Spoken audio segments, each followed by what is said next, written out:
just generally targeted. And one of the processes that groomers use is, and this is really, really simple, so I'll break this down to you, it gets more complicated, but one of the processes that drug dealers are using now is called the chicken shop grooming. And what that means is that they will wait outside schools and find out who goes to the chicken shop.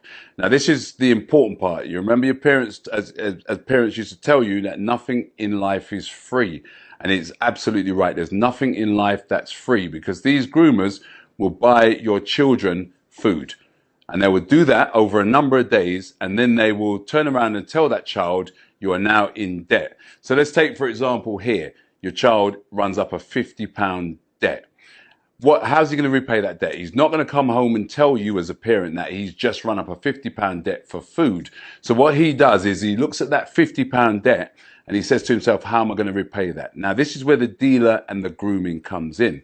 So now the groomer turns around and says, well, all you have to do is deliver some drugs to that person over there.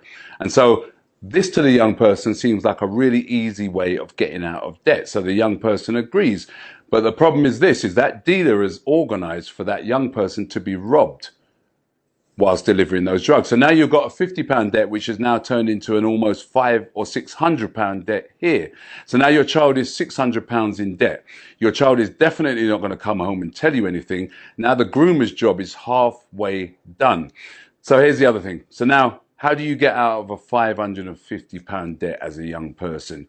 You go back to the person who you trust, the person that groomed you, and you ask if they have solutions. And obviously they're going to have a solution. So the solution is this. Why don't you deliver some more drugs to cover the money you've initially were in debt for, the money you lost, and also the money that you can make from these drugs. So now your child is thinking, all I want to do with my life is repay these people, because I don't know how I got into this problem, but I just want to repay the debt. So your child now accepts to do another drug deal, and then your child is robbed again. So now your child's got the debt's gone from £50 to £550, and now your child could be thousands of pounds in debt in a number of weeks.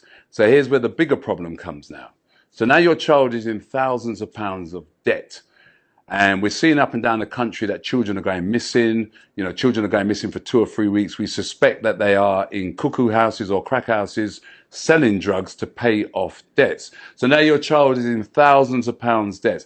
And what we're finding is now parents are finding out that their children are in debt, and they're finding out because drug dealers are coming and kicking their doors open and telling them that they need to pay this money. So the whole point of this message is this, is you can quite easily see that by accepting a £50 food bill, how your child can become thousands of pounds in debt and end up selling drugs, being arrested for selling drugs, actually end up being stabbed, because if they can't produce the money, then there's always the violence that follows. So you as a parent, carer, or a concerned youth worker, teach children this process. Teach them it's as simple as accepting food from a stranger, and that nothing in life is free. And the most important thing about this whole message is this, is that grooming is one of the most natural and easiest processes known to man. We do it in relationships, we do it, but groomers are targeting vulnerable children to get them in debt. So take heed from this message, share this message if you can, teach it to a child, and it's just as basic as nothing in life is free, and accepting food from a stranger could end up in thousands of pounds of debt.